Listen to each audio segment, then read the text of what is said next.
The government is holding 9 alien spacecraft that are propelled by a modified gravity generator. Work is being conducted 15 miles south of Groom Lake at that isolated area only, designated as S4. There is hardly a location that generates more attention than Area 51 in alien study circles. However, many people might be shocked to learn that what they think of the secret location is completely wrong. As popular theorist Bob Lazar reveals, Area 51 is not what you think. Stay tuned as we bring you details of Bob Lazar's exposé of Area 51. Area 51. Just mentioning its name immediately evokes images of UFOs, extraterrestrial encounters, and top-secret government experiments. The mythos surrounding this mysterious desert facility are so deeply embedded in popular culture that it's nearly impossible not to get caught up in the excitement. Located in the Nevada desert, miles from anywhere, Area 51 has long been the subject of fascination. Its intense security and secretive operations provide the perfect backdrop for accounts of otherworldly encounters. One of the most tantalizing tales is that of the recovered UFOs stored within the hidden hangars of Area 51. Whispered tales say that these aren't just any UFOs. They're remnants from the infamous Roswell incident of 1947. According to the reports, when an unidentified flying object crashed in Roswell, New Mexico, its debris and possibly its extraterrestrial occupants were whisked away to Area 51 for examination and study. Can you just imagine the level of cutting-edge technology, perhaps even from other galaxies, being reverse-engineered inside those guarded walls? Speaking of extraterrestrial occupants, the tales of alien encounters within Area 51 are nothing short of electrifying. Alleged former employees have spoken under the cloak of anonymity about their experiences with beings not of this earth. There are tales of the mysterious Greys, those slender, large-eyed aliens that have become iconic in UFO lore, being kept in the depths of the facility, possibly collaborating with our own scientists. The potential shared knowledge and technology between Earthlings and extraterrestrials could be shaping the very future of our planet. Area 51's airspace, known as R4808N, is one of the most restricted airspaces in the world. Why such tight control? Legends say it's because of the advanced and experimental aircraft tested there, some of which might just be inspired by alien technology.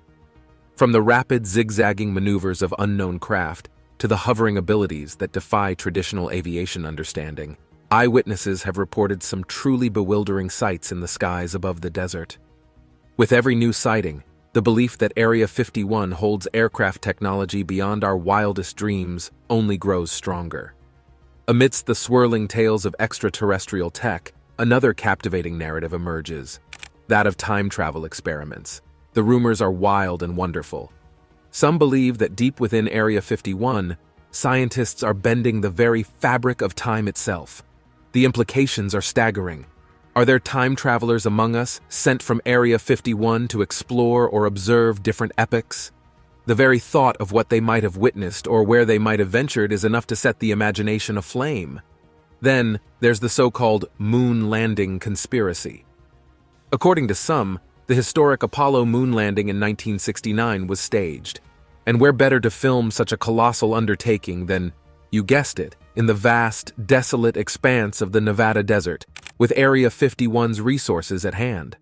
Picture vast sound stages, advanced lighting and rigging, and even lunar landers being tested and prepped for their televised journey.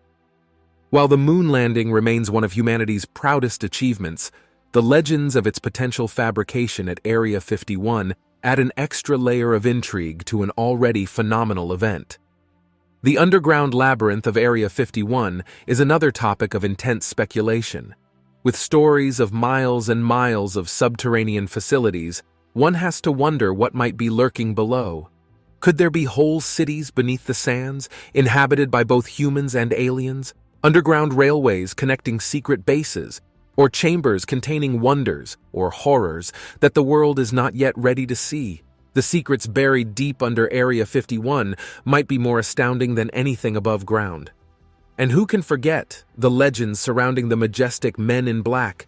These mysterious, well-dressed figures are believed to be enforcers of silence, ensuring that those who know too much about Area 51's extraterrestrial dealings are kept quiet. Sightings of these enigmatic individuals, often reported to exhibit odd behavior or possess strange technologies, add another thrilling layer to the Area 51 lore. Area 51's status as a cultural phenomenon reached new heights when, in 2019, a social media event proposed a mass raid on the facility. Millions expressed their intent to storm Area 51 inches in a semi-joking quest to see them aliens. While the actual event turned out to be more of a friendly gathering than a raid, it demonstrated the immense global curiosity surrounding the secrets the base might hold. While the authorities try hard to withhold or control information, they can't succeed completely in preventing the flow of information. Many leakers have come out to reveal exactly what goes on inside the secrecy of Area 51. One of the most popular leakers is Bob Lazar, a man who has refused to be silenced despite multiple attempts to make him go away. His deep connection to the infamous area puts him in a good position to spill the beans. Nestled near Area 51, the S4 facility, according to Lazar, is where some of the U.S. government's most closely guarded secrets reside. Tucked away in the mountains and camouflaged into the desert landscape, the hangars at S4 supposedly hold a fleet of alien spacecraft. Lazar claimed to have been one of the chosen few brought into these hidden hangars, and what he saw inside was absolutely mind-blowing. Lazar was said to have been hired to reverse engineer the propulsion systems of these incredible crafts. Imagine for a moment being tasked with decoding technology that isn't just generations ahead, but possibly millennia, and not from another nation, but another world entirely. The main propulsion system, as described by Lazar, was the element 115 inches, or ununpentium. This element, which at the time of his claims was not yet synthesized on Earth, was said to provide the gravitational propulsion that these spacecraft utilized. If this were true, it could revolutionize our understanding of physics. Each of the 9 spaceships was distinct, suggesting they were from different extraterrestrial origins or designed for varied purposes. Lazar gave some of them catchy nicknames based on their shapes, like the Sport Model and the Top Hat. While they all had sleek and smooth exteriors, devoid of any visible seams, rivets, or traditional aerospace components, it was their interiors that were truly fascinating. The inside of these crafts, according to Lazar, were minimalistic and appeared to be molded out of a single material. The seats were small, hinting at the possibility of smaller-sized pilots. Control panels were absent of buttons or switches, presenting an enigma on how they were operated. But perhaps the most compelling part of his testimony on the interior of these crafts was the description of the propulsion system.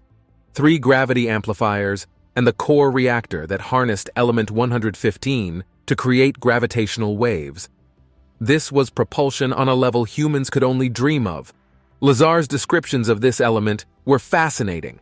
According to him, element 115 was used as fuel in the reactor of the alien spacecraft, providing the immense energy required to produce the gravitational fields the crafts used for propulsion. This was monumental. If true, it meant that somewhere out in the universe, civilizations had harnessed the power of an element unknown to humanity to traverse the vastness of space. Now, let's get into the really exciting part, the twist in the tale. At the time of Lazar's claims, element 115 was not even part of the periodic table. Skeptics were quick to point out this discrepancy as evidence against his assertions, but the universe, it seems, had a few surprises up its sleeve. In the subsequent decades, advances in particle physics and chemistry led to the discovery of new elements, filling up gaps in the periodic table. Scientists pushed the boundaries of what was known, and then the monumental happened. In 2003, researchers announced they had successfully synthesized element 115. The world of science and the community of UFO enthusiasts collided in a jubilant celebration. This new element was produced by smashing calcium particles into americium, and while it only existed for a fraction of a second before decaying, it was a groundbreaking discovery. Later, in 2013, Swedish scientists were able to confirm the existence of element 115, and in 2015, it was given the official name Moscovium, in honor of the Moscow Institute, where it was first synthesized. Now let's pause and consider the implications of this. Lazar, years before the official scientific discovery, had detailed this element and its incredible properties. With Moscovium's confirmation, a significant pillar of Lazar's testimony was validated. Could it be that he really had insider knowledge of an alien technology that utilized this unique element? It's essential to note some differences, though. The synthesized Moscovium has a very short half-life, decaying rapidly, which contrasts with Lazar's claims of stable versions of element 115 being used in alien reactors. However, this doesn't necessarily invalidate Lazar's assertions. Elements can have different isotopes, each with unique properties. The naturally occurring stable isotope of element 115, as described by Lazar, might just be waiting to be discovered. Beyond propulsion systems and alien crafts, the discovery of Moscovium has broader implications for science and humanity. The addition of new elements to the periodic table deepens our understanding of the universe and its building blocks. Every new element brings with it the potential for unprecedented innovations in technology, medicine, energy, and more. For UFO enthusiasts and believers in Lazar's story, the discovery of Moscovium was a thrilling affirmation. It's moments like these where the seemingly fantastical converges with proven science that make the realm of extraterrestrial investigation so exhilarating. Imagine the vast repositories of knowledge and technology that advanced extraterrestrial civilizations might possess.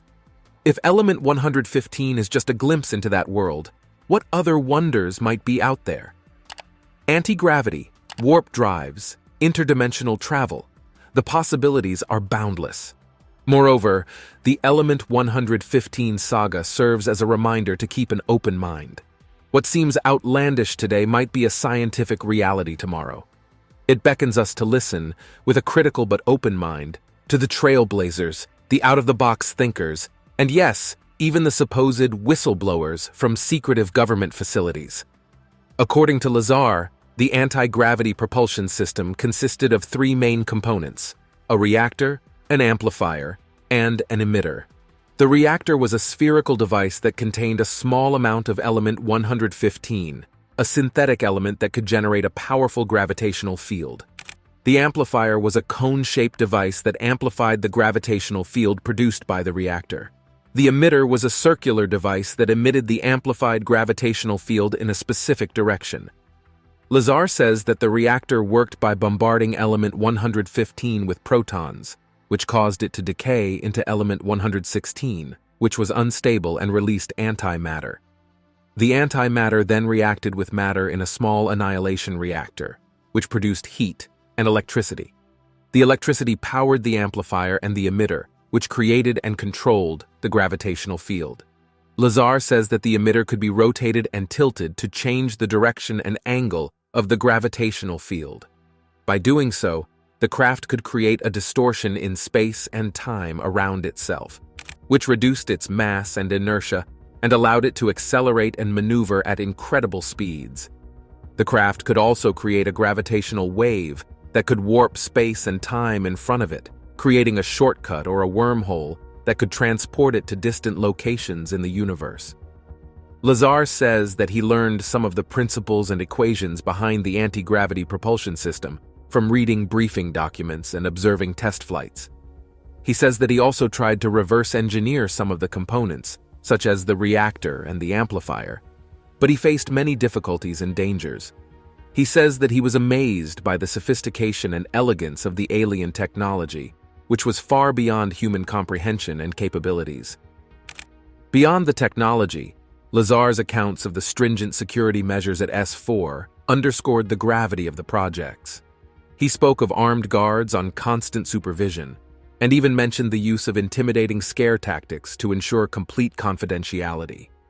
The mere existence of such tight security protocols speaks volumes about the significance and sensitivity of the undertakings at S4. Lazar's descriptions also opened a window into the potential origins of UFO sightings. With advanced gravitational propulsion, these crafts could achieve high-speed maneuvers in any direction, defying the conventional laws of motion and inertia. Lazar's explanation of how the crafts moved, by generating a gravitational field and falling into it, provides a possible explanation for the almost magical zigzagging movements reported by countless UFO witnesses. And then there's the tantalizing hint Lazar dropped about the origin of these spacecraft.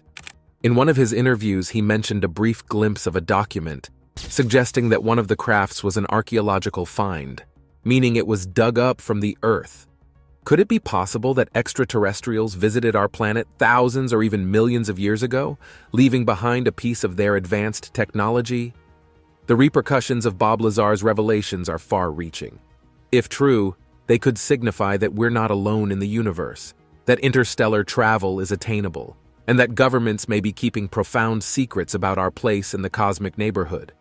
Throughout the years, debates have raged about the authenticity of Lazar's claims. Skeptics have pointed out discrepancies in his narrative and questioned his background, while believers uphold him as a whistleblower, courageously revealing truths that the world deserves to know.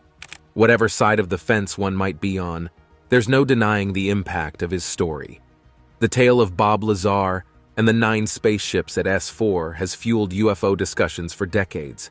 It has inspired movies, documentaries, and countless discussions in the realms of physics, aerospace, and extraterrestrial life. His detailed descriptions of the crafts, from their alien aesthetics to the science fiction-like propulsion systems, are a treasure trove for enthusiasts and dreamers. With each passing year, as technology advances and the boundaries of what's possible expand, the claims of Bob Lazar seem less like far-fetched tales and more like tantalizing possibilities. The story of S4 and its 9 mysterious spacecraft remains one of the most captivating chapters in the annals of UFO lore. In the end, whether you're a believer or a skeptic, the tales of Bob Lazar and his experiences at S4 ignite the imagination and keep us all looking to the stars with wonder and anticipation. Lazar says that he witnessed several test flights of the craft, which could perform incredible maneuvers and defy the laws of physics. He also says that he read briefing documents that revealed the origin and history of the alien visitors, who were apparently from a planet called Zeta Reticuli. Zeta Reticuli, located about 39.3 light-years from Earth, is a binary star system in the southern constellation of Reticulum.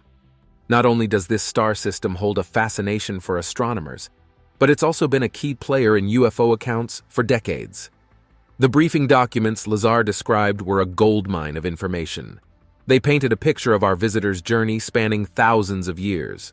These beings, referred to as the Greys, due to their distinctive skin color, had been monitoring our planet for millennia. The files stated that these extraterrestrial beings first took notice of Earth around 10,000 years ago, drawn by our planet's rich biodiversity and rapid evolutionary leaps. The Greys, with their almond-shaped eyes and slight builds, have often been depicted in popular culture, but it was startling to find that they were not mere products of imagination. The records claimed that the Greys had established clandestine contact with early human civilizations, helping guide some of our technological and spiritual advancements. The pyramids of Egypt, the Nazca lines of Peru, and other ancient marvels. Could they all have been influenced by our interstellar visitors? But why Zeta Reticuli? What's so special about this star system? Well, according to the briefing documents, their home planet circling Zeta Reticuli offered the perfect conditions for their species. With 2 main sequence stars in the system, their home had stable solar cycles and temperatures that allowed for their particular form of life to thrive. Over millennia, as they advanced, they became master travelers of the cosmos, searching for other civilizations and life forms, ultimately leading them to us. As the documents continued, it became evident that their interest in our species wasn't purely scientific or observational. Our emotional spectrum, capacity for creativity, and even our physical structures held immense intrigue for them. It seems that while they surpassed us in technological evolution, there were elements of the human experience they didn't quite grasp. Emotions like love, fear, joy, and sorrow were phenomena they sought to understand better. However, some curious researchers and enthusiasts have tried to find clues and hints about the S4 facility by examining satellite images, aerial photographs, and eyewitness accounts.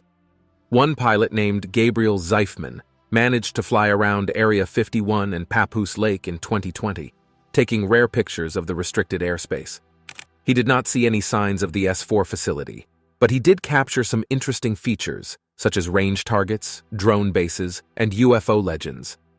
Another researcher named Michael Schratt created 3D illustrations of the S4 facility based on Lazar's descriptions and other sources.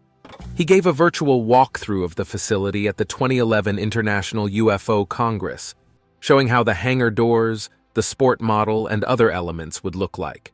According to Lazar, he decided to go public with his story after he witnessed a security breach at S4, where he saw his colleague being threatened by a gun-wielding guard for bringing a friend to the facility.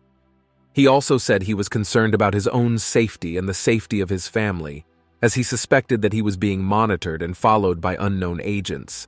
He said he wanted to expose the truth and protect himself from possible harm by revealing his identity and his work. Lazar first contacted George Knapp, a journalist from Las Vegas, who interviewed him anonymously in May 1989. He used the pseudonym Dennis and hid his face behind a silhouette. He described his work at S4 and the alien craft he had seen there.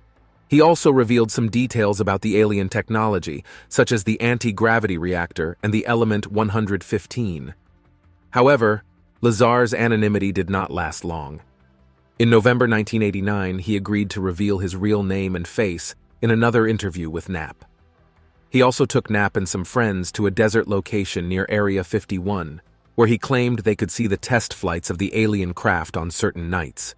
They managed to film some lights in the sky, but they were also caught by the security forces and detained for trespassing. After Lazar's story became public, he faced a lot of harassment, threats, and legal troubles. He said he received death threats from anonymous callers who warned him to keep quiet or else. He also said he was raided by the authorities several times, who searched his home and his business for evidence of element 115 or other classified materials. He claimed that they confiscated some of his equipment and documents and tried to erase his records and discredit him. Lazar was also arrested in 1990 for his involvement in a prostitution ring, where he admitted to helping his friends set up a brothel in Las Vegas. He pleaded guilty to pandering and was sentenced to 150 hours of community service and 6 months of probation. He said that this was part of a smear campaign against him orchestrated by the government to ruin his reputation and credibility. Lazar has maintained his story over the years despite the criticism and skepticism from many people, including some ufologists and scientists. He has appeared in several documentaries and interviews where he has repeated his claims and defended his evidence. He has also continued to run his business, United Nuclear Scientific Equipment and Supplies, which sells various chemicals and materials. Lazar's story has received some validation from NASA and the U.S. Congress, who have shown more interest and openness in investigating the UFO phenomenon. NASA has been actively searching for signs of life beyond Earth, using various missions and instruments, such as the Mars rovers, the Kepler telescope, the James Webb Space Telescope, and the Breakthrough Listen project. NASA has also announced plans to send a probe to Europa, one of Jupiter's moons that may harbor a subsurface ocean with potential life. NASA has also stated that it expects to find evidence of alien life within the next 20 years. The U.S. Congress has also taken a more serious approach to the UFO issue, especially after the release of several videos and reports that showed unexplained aerial phenomena or UAPs encountered by military pilots and personnel. In July 2023, the House Oversight Committee convened a landmark panel on UAPs, where 3 witnesses shared their experiences and opinions on the topic. One of them was David Grush, an ex-Air Force intelligence officer, who claimed that the U.S. government is concealing a long-standing program that retrieves and reverse engineers UAPs, some of which contained non-human biological material. He also claimed that he had seen documents that confirmed Lazar's story about S4 and the alien technology there. The hearing was the most serious acknowledgement yet that UAPs deserve scrutiny at the highest levels of government. The lawmakers and witnesses alike used the panel to demand greater transparency and accountability around UAPs from the military and other agencies. They also called for an official reporting process for military personnel or members of the public to report unexplained sightings without fear of ridicule or retaliation. They also acknowledged that UAPs pose a potential national security threat, as well as an opportunity for scientific discovery. The actions and statements of NASA and the US Congress have confirmed the existence of aliens, or at least the possibility of it. They also support Lazar's story about S4 and his work there.